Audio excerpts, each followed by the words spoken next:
Alright guys, such comic again. I hope you're doing well and enjoying your day so far. OpTic stream more of their practice scrims going into this upcoming weekend against the Toronto team, their new roster with Kips that seems to be making some improvements, but also against the FaZe Vegas roster that nearly made the grand finals back in the first major of the season. Lots of discussion about this series specifically. Very much enjoy to your thoughts in the comments. Hit the like button if you enjoy. Subscribe if you're new as always. I'd greatly appreciate it. Plenty to get into today. Neptune having a good time still on Paris Gentlemate. Of course, they won the first major. We'll see how they got on in Birmingham in a few weeks' time. They've started pretty strong in these online qualifiers so far. This is pretty interesting. Stat leaders in overload. So we're going to talk about OpTic versus FaZe in the coming minutes. OpTic have the highest map win-loss percentage at 75%. Their team KD is at 1.08. That's the highest of anyone. But in terms of average goals and average win margin, FaZe are the best team in that regard. So yeah, pretty interesting to see. It probably depends a little bit on what maps the teams play, because like Scar, it does,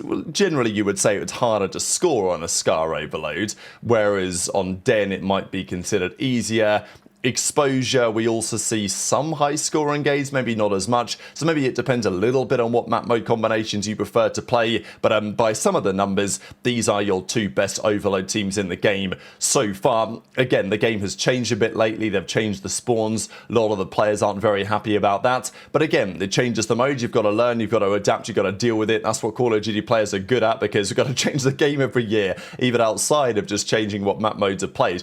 The other quick thing to mention before we get into the rest of the content was this. So you guys might remember aBeZy, who used to be a player like way back in the day, who, you know, used to, let's say, Jetpack era. He was relatively notable on some reasonable teams who are kind of on the borderline of the Pro League. You might remember him being on that Accelerate gaming team with Fastballer, among others, back in Black Ops 4. And I find it interesting how he's just incredibly open here about being the, you know, the plug for the league. He says, sometimes I wonder what the Pro League and Challengers standings would look like if I just disappeared. And you can see his name here, you know, pill emoji, plug emoji. So it's pretty clear what he's getting at here. I think people have known that aBeZy's been up to this for some time, but it is interesting because every so often we talk about this, you know, addy abuse in the league and challenges, what the league is doing about it. Do they do anything? If you've got a script, do you get away with it even if you're way over the dosage? Whatever, right? All the talking points. I believe that it's less prevalent now than it used to be. That's what most of the pros would probably tell you. Some of the top tier pros don't do it at all. Hopefully most of them don't, but I wouldn't be surprised, right, at the top level. And also in challenges, unfortunately, this is still a phenomenon. It's just interesting that aBeZy's like, yeah, if I disappeared, then, and these boys didn't have their plug anymore, then everything would change, right? And I don't know, maybe things would. I don't know if it makes as much difference as some of these guys would like to believe. We know what Huke said about that a few years ago, and he got off it going into Cold War and beyond, really, and improved many things about his life inside and outside of the game. So I just thought that was an aside, because you can never quite kill off this topic. It will always rear its head at some point, as much as the league might want to pretend that it doesn't exist. Let's talk about some of the scrims, though. Shotzzy says FaZe and Koi. Those are the two matches that they played last night. Pretty interesting stuff. Some very entertaining clips, again, I've got to share here from multiple parties, including Shotzzy. Of course, he's on his way to Birmingham for the first major. They will qualify, right? Of course, the bottom two teams don't even go, but OpTic are 4-0. There's no concern there. They're not turning up to Birmingham for this second major of the season. But of course, Birmingham's in, you know, England, but in the United Kingdom, and Shotzzy has a little bit of a hard time figuring out exactly how that whole geopolitical dynamic works. But we do have a couple of interesting clips, so I'll share some moments here from Dashy when they were playing Toronto, of course, the Kips team now, that was a more competitive scrim set than we have seen elsewhere, even arguably compared to what happened against FaZe. Have I ever been to England? Nah. The first I've ever been is literally London. I have? London's in England, I think. Yeah. Oh, really? Yeah. I thought it was UK. London, UK. Isn't England the UK? Isn't it? I'm pretty sure. Let's have a look. I don't fucking know. I'm like 99% sure England is the UK. England. What do I search to see? Oh, yeah, it is. Oh, fuck. Yeah, I have been there.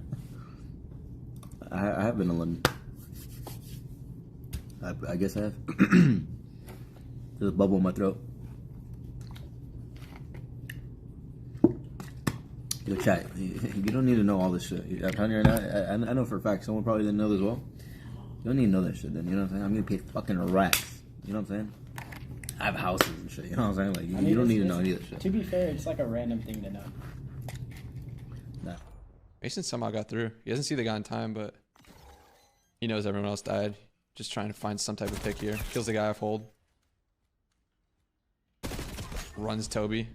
They have to play for him. He's just him. He's just fucking him, I guess. Step forwards.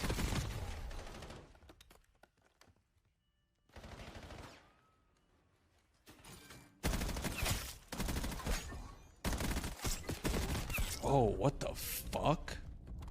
That looked insane. I gotta replay that shit. What the hell? That looked like some hack shit. Map count's 1-0. Apparently, OpTic have won Scar HP, I think 18 times straight now, which is kind of nuts.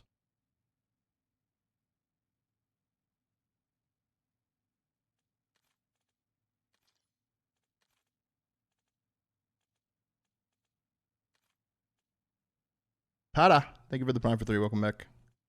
They're also on a 17 map win. Yeah, they are also on a 17 map win streak in scrims right now. I don't know who the fuck cares. I don't even think they care. Redacted, thank you for the prime for 2. It's fun to see and fun to look at and stuff, but I promise you the players don't really care that much. They're not thinking like, oh my god, no, the streak. If they lose a map, they don't care. And they play S&D? They do play S&D. They just played off stream, bro. So they played FaZe, and in the end it was a 6-2 in OpTic's favour, 4-1 in the hardpoints, 2-1 in the overloads. So lots of these maps were pretty impressive, and as Formal said there, OpTic's win streak now on Scar hardpoint apparently is pretty scary, and they are really difficult to beat on this particular map mode right now. Again, it's different sometimes when you turn up to a real match, but it was interesting. Abuzah, 0-4 both having pretty rough maps here, and OpTic win 250 to 150. This really was the only map that FaZe won, I mean, in hardpoint, and that won convincingly, 250, 163. 0-4 drops 41. Shotzzy wasn't far off, 41 deaths. So, yeah, rough map for Shotzzy here, 14 and 36. Not going to see that all the time, but then he bounced back. They played the Colossus. They won that 250 to 164. Again, pretty heavy slaying out of some of the usual suspects, notably Mercules. Pretty impressive, right? OpTic, 30 kills, 29, 30 kills. Like, that's, I'm sure as a coach, that would please you to a certain extent, that consistency across the board. 250, 125 on the exposure. This is pretty dominant as well. And then the Blackheart was 250, 153. I wonder if we'll see OpTic play some Blackheart. It's not been a map that's they play really at all in the Pro League, but it should be a map that Huke and Shotzzy don't mind. And, well, Huke, this map goes 37 in 27. So we'll see about that one, whether OpTic decide to pull that out. The other ones to mention were in the overloads. All of these were close. As we said, arguably the 2 best overload teams, at least in some capacity. OpTic won the Den 4-3. They won the exposure 5-4, and they lost the Scar 4-3. So, yeah, all of these pretty close. The other series against Toronto, very interesting to see this Toronto team in action with Kips. Kips has been, well, we saw him be pretty impressive in the Pro League, but really what it means is that CleanX can get back to the sub. I think that's the key question. And this one, they lost. So despite the streak that they were on the Scar hardpoint, that comes to an end against Toronto. They go down 250, 231, and, well, on the back of CleanX dropping 40-odd kills to get them over the line. So, yeah, that's the thing. CleanX and JoeDeceives now back on the subs. I think there will be benefits to be had from that, and maybe Insight can play at a bit of a faster pace as well. We will see. The Den, they won 251-17. Really impressive by Toronto on this one. JoeDeceives double positive. So, yeah, maybe they're making some impact. Kips had a great map here as well, of course. Not long ago, he was on the Huntsman part of OpTic. Then OpTic started to turn up. They won the Colossus. Shotzzy goes 39 and 30. They won the exposure. But they did lose the Blackheart 250 to 145 here. And Insight 34 and 19. You wouldn't necessarily expect that on the AR on this map. So, yeah, look, they've made a one-man move. The question was that going to be enough? Insight knows this is it, right? Like, this is what he's got to lock in, because there's been talk about Nasty, there's been talk about Kenny, among others, if their results this weekend go as these scrims suggest, because, look, OpTic's record in scrims has been devastating. They 6-2'd OpTic, or 6-2'd FaZe, they 8-0'd Cloud9, okay, congrats, they 8-0'd Gentlemates, we talked about yesterday. Then they apparently were on an 18 win streak on Scar in scrims. Then they played Toronto, and, well, they lose it. They lose 3 of the hard points that they played. Then they played a couple of exposures, and they won both of these, 6-4 on the Den and 5-2 on the exposure. So competitive scrim sets, OpTic win it 4-3, but I think Toronto will have some positive takeaways from that for sure. So intuit your thoughts on all this stuff in the comment section below. Couple of clips I wanted to share for you guys as well, certainly between formal among some others. So hit the like button if you enjoyed, subscribe if you're new, take care, and I'll see you next time. Did Merc ego my DM? Yeah, but like when I was filming content with him today, I could tell he fucks with me like heavy. Laughing extra hard at my shit. You know what I mean?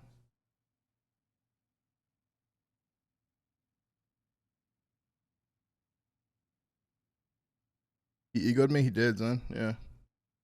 He doesn't do that shit to you. Yeah. Somehow you've convinced him that he's the reason he's on OpTic, so he has like some weird, like, I don't know. Weird, like, blood connection there. I fuck with Zen.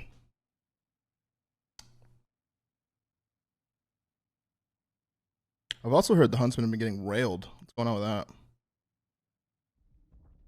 What's the difference between Huke and aBeZy in your opinion? Not really, there's really not that much.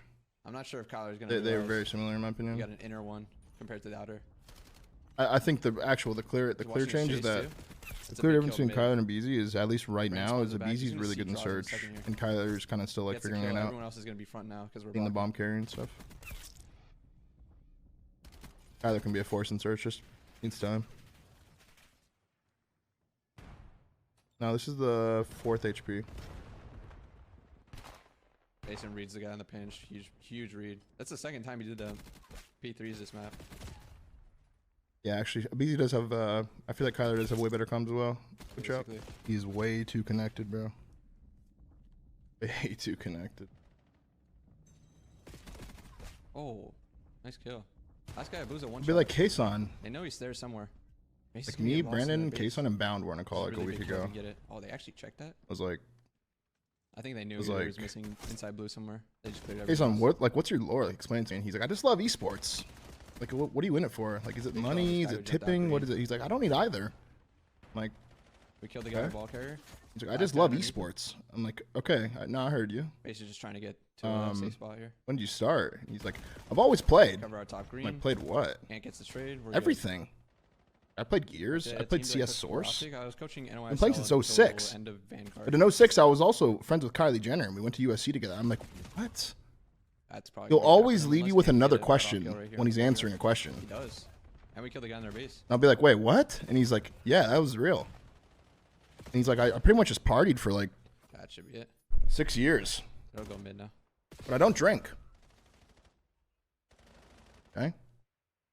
He's like, and then check out this thing though. Look at this set I did for Kai Cenat. I'm like, shit's kind of hard. He's like, yeah, but I just love esports. Simp's gonna be taking it right out here. Let's see if we pick it up. Kason scares the fuck out of me. Jason was able to do it yesterday. I'm not gonna get more into it. It's pretty scary. He kills Brandon as well, but